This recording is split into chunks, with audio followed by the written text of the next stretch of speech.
Guys, it's Jeffrey. Welcome back to another video, and today I will be reviewing chapter 131 of Attack on Titan. I will try not to make this review as long as the last Titan review, which was like 40 minutes long, which is probably my longest video besides any live stream I've done. Anyways, I'm back, and so you know what? I'm just gonna start off talking about Eren because I'm going to separate this video between 2 points. Just Eren, because most of the chapter was about Eren, and then the Ermin and Annie scene afterwards, which was like the two big scenes. Don't really know when the scenes happen. The chapter does open up to these two little boys. Apparently, I think one of them was, stealing from the town, and then, back in the good old days, if you got caught stealing, you get your, left hand chopped off, which is really messed up, but, that's back then.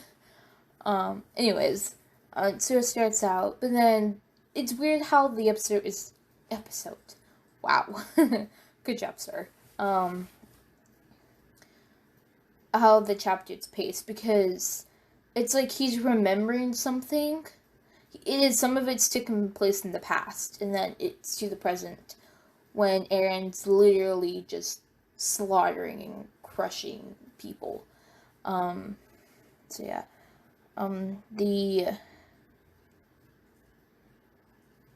Just lost my train of thought. Great. Good job. So yeah, it's just, let me just get straight to it. This scene, and then I do want to point out when Eren said, when his thoughts were, because he saw, the couple that was walking by that we're expecting, and it's just like, he's just like, I wonder what my mom would think of me now, after all the stuff he's done, what would she think? It's weird, it's kind of like a weird thought, but and again, Eren did care about his mom, and then, to me it was just kind of one of those things out of the blue, and I wasn't expecting something like that. I don't know what you can expect, what is expected from Eren at this point in the series. He's gone totally rogue and haywire, so he's lost his marbles. His marbles have been lost. So, yeah, that. And I just thought that was interesting, to think, but, I think someone's can Carla come back and just slap some sense into her kid? It's some of us how that we feel at this point in the series, but, I will say this chapter is terrifying in the sense that he's remembering these things, but, the scary part is not even him, recalling these memories. It's what happens within the memory. When he helps save this little boy that we introduced in the beginning. I don't remember the two little boys' names. Do apologize. We could just call little boy number 1, little boy number 2, but little boy number 1 was mainly in that one. He helps saves him, and it's weird because the scene you see is when he ends up just crying and breaking down, saying, I'm sorry. He doesn't understand why he's helping someone that he's going to end up killing in the end. It's just really strange in the sense that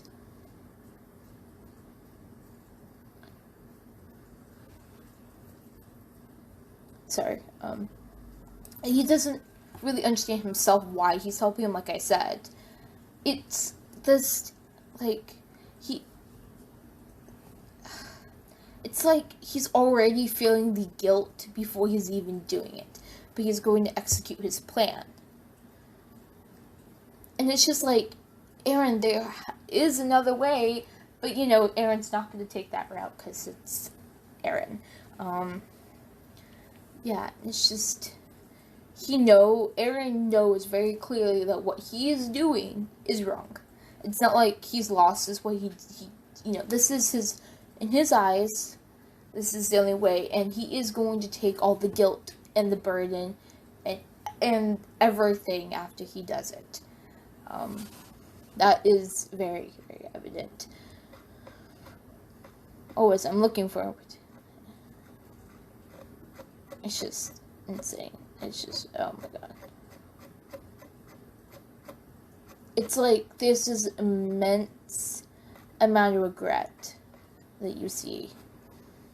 And as he's like killing these people, as he's massacring them, it's like there's two sides. Sorry if you hear I'm scrolling through with my mouse. Do something. I was looking for something back in the chapter, but I remember.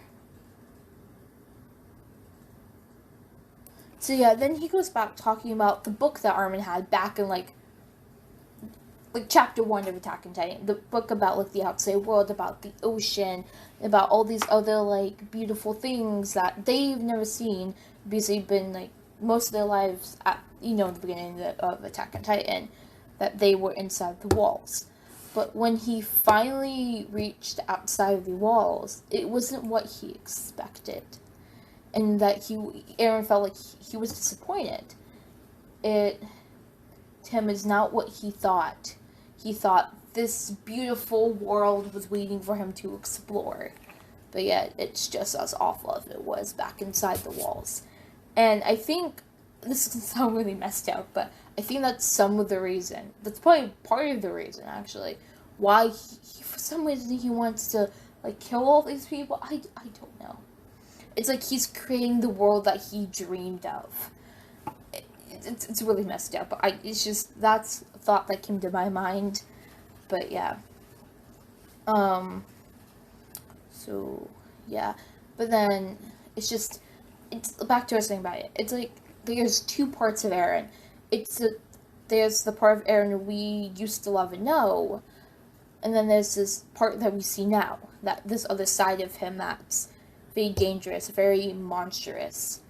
And yeah, it's insane. It's insane. There's like two versions of Eren. And, but then again, it's just weird. So,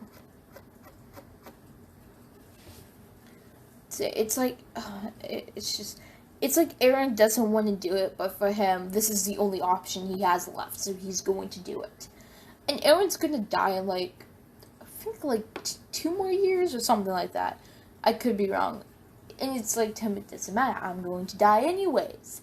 And his dream, his hope, was mentioned in chapter 130, is that he hopes his friends and people he cares about can live on and live peacefully on without him in his life. It's just really, really sad.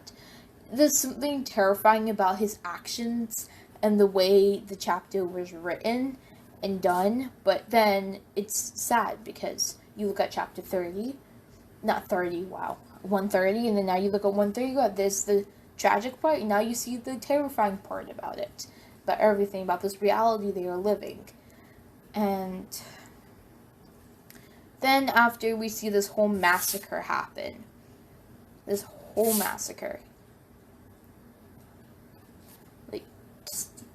Liberto. I think this is Liberto. I'm pretty sure. Because it's being crushed. Yeah, it is. Okay. But then, as it's being crushed, Eren has this flashback of him and Armin when they were kids. Eren, back, chapter 1 thing. Where they're just... And it's just like Armin's, come with this book about, the ocean, a land divide, basically all different, parts of the world, different climates and, whatnot. And it's the dream they once had. And then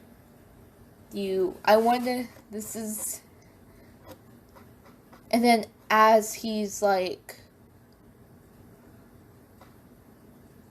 me look at this. I'm looking at the chapter actually to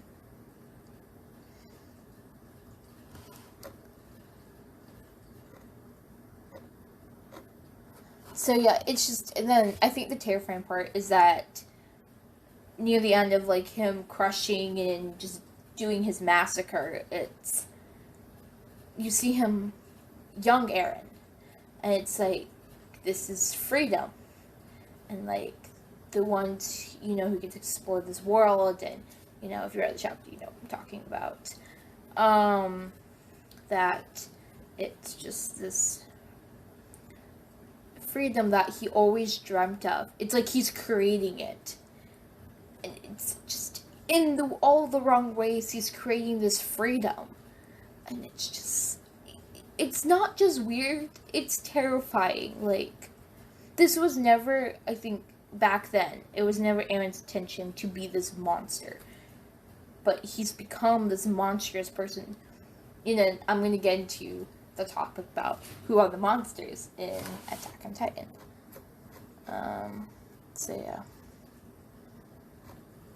yeah, and then like there's a point when it's like Kid Eren, and then he's like, "Hey, Armin," he's like, the scenery, the beauty of, this landscape, he's like, I finally made it, and yeah, it's like, yeah, I have the way, yeah, and it's like, then the next panel is Armin, President Armin, then like young Eren just together, and then next you see then he's like, the one word Armin says is like, Eren. just Eren, and it's like Armin saw what, it's just a weird moment. It's like, because Armin saw something, and this is what he saw, younger Eren. It's like, he saw what was kind of happening. Like, it's like they're connected through the Titan shifting abilities. I could be wrong, but it's just the feeling I got, and it's kind of what constructed from it. So, anyways, and then we get to the, what the heck? I thought I heard someone knocking. Oh my god, that's really scary. I got a little scared. I'm losing my words. I'm sorry. So yeah, then we get to the Armin and Annie scene, which I am actually wanting to talk about, because this is important to why I'm leaning what I want to talk about next. Oh, excuse me, sorry. Burped. And then it's just him, and then it's just, him, Armin, and Annie share this scene, and they're talking, and it starts, Armin, the freaking, why did both of their names have to start with an A, alright? I'm getting them confused. Annie asks if, like, his injuries have healed, and, they're together, and, it's kind of like, Armin's just, I think, thinking out loud for a second, and he's really talking about Eren, and it's like, this weird mind thing, and then, yeah, he basically talks about when they're kids, like, how carefree they used to be, and how, this dream they once had, and then, and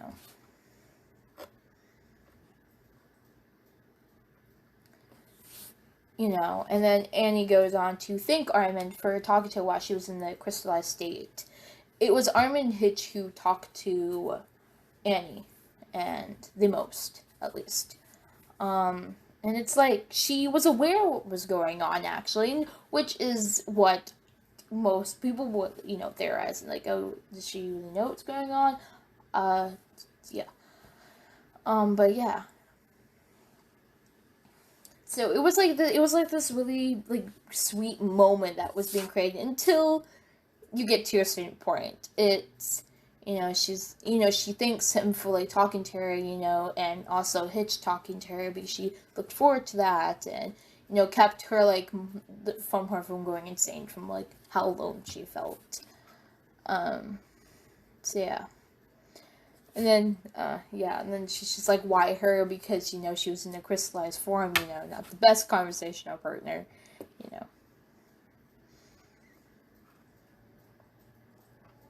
And this is gonna be, I feel this is gonna become iconic at some point. Just, Armin, just, he could have been embarrassed when you told her, or he could have, it almost was like about like if Armin has any feelings besides seeing Annie as a friend and a comrade, it looked like he was probably going to confess. And then Amy's like, whoa, whoa, whoa, what are we for flipping doing? Like, freaking, Liberto is being crushed. And we're sitting here on this boat, and we're talking about this. It's kind of like one of those moments in a crisis where you have a moment before you're, like, thrown into everything. And it's like, you're with someone that you really care about, and, things are sad. But, yeah.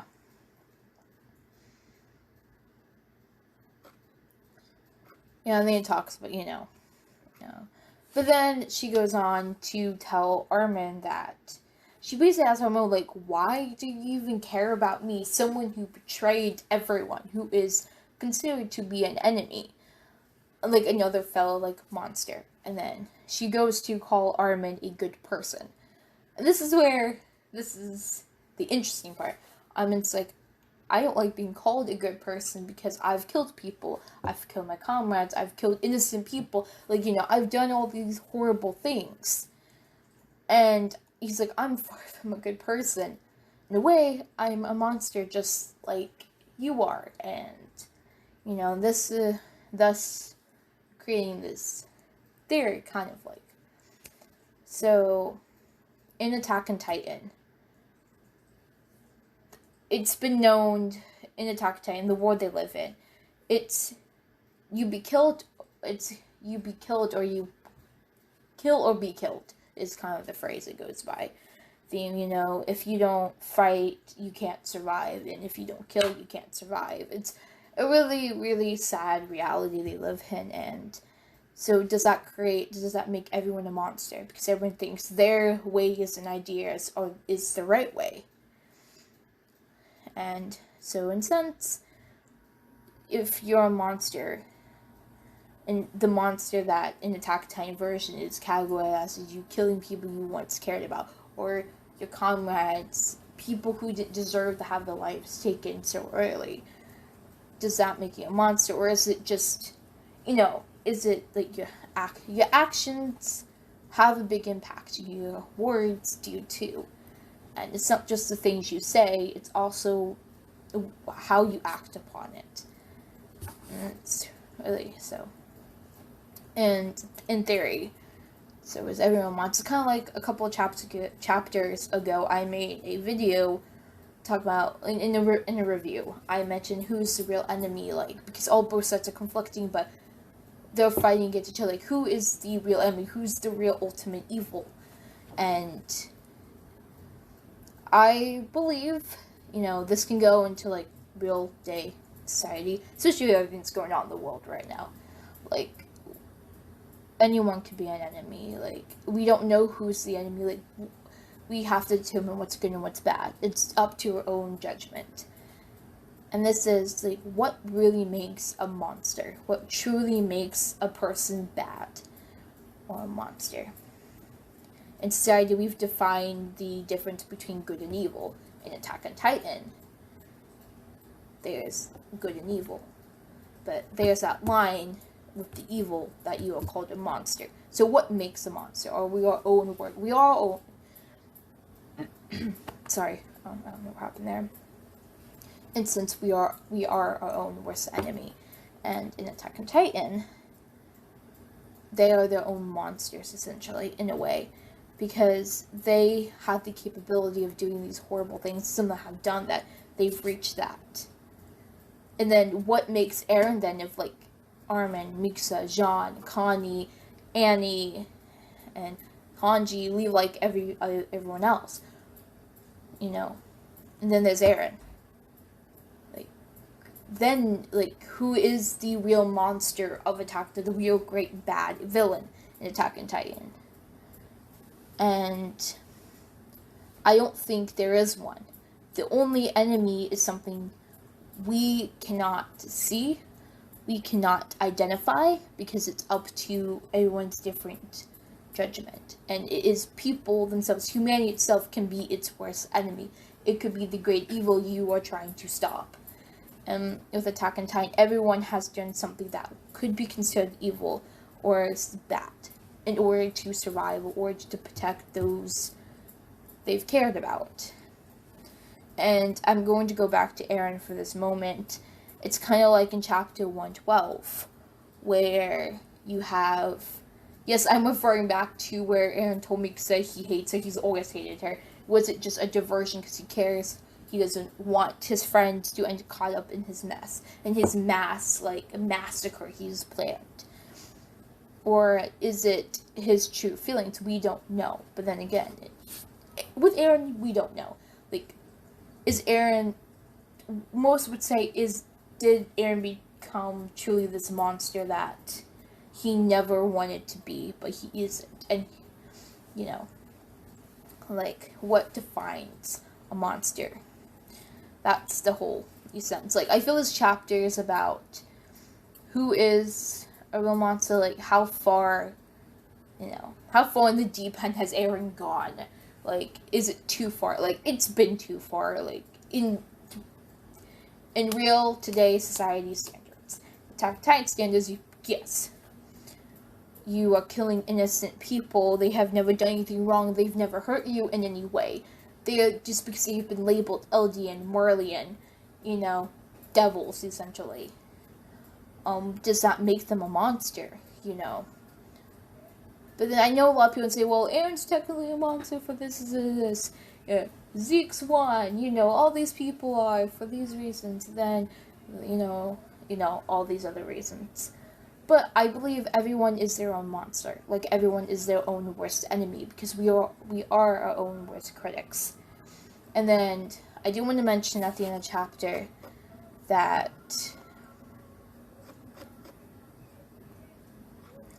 there's this world that is yet to be explored, like back in Armin and his childhood, where they wanted to explore, beyond the walls, like what's there. And Armin still is optimistic, and he believes that, there's something beyond these walls, and are the walls not just the physical representation they have? It's also a metaphoric, like beyond what no one else has seen or discovered, beyond what humanity has yet to touch. So yeah, if you hear really loud music, I hope you guys don't, because that is coming from my backyard. Don't ask, please. My weirdo parent.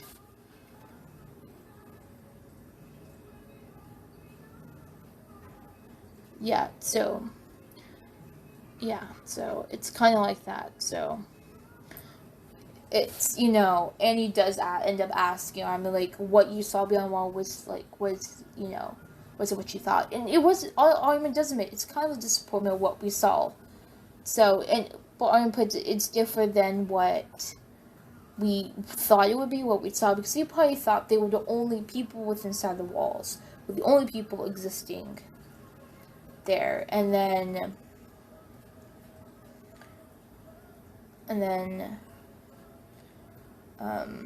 so yeah, but then it was just, there's like different countries and more people, but is there a world that hasn't been touched yet by humans? Like, could we reach that dream? It's, and I do really, despite this chapter and how terrifying it is in its reality, Armin still stays optimistic of, what could the future be, what could this hold, all that. All those wonderful things and more. So, yeah, this chapter, hopefully this has not gone on for 40 minutes, doesn't feel like it. So I feel like last chapter there was a lot more to talk about, because a lot more happened. There was a lot that happened, but all of it was just like, oh my god. Like, Eren has, like, some might say, gone overboard at this point. And Armin still believes that he can talk to Eren. Is there, like, a way to, like, still talk to him, even though he's doing what he's doing? And, yeah. So, yeah. This was, like, an Armin-Eren chapter, which is really interesting, because their paths used to be connected. Now they're totally different, but now connecting. But now Armin's trying to save Eren, and can he still save Eren despite what he's doing, and despite, everything? So, yeah, I'm not going to get too much into that, because, that's not what this chapter is really about. in my opinion. So anyways, I think that's it for you guys. So anyways, guys, let me know if I missed anything you want me to talk about down in the comments, because I do like seeing comments. And make sure, if you made it to the end of the video, make sure to hit that like button, and also consider subscribing for more content like this. Anyways, guys, I'll see you guys in my next video, and bye!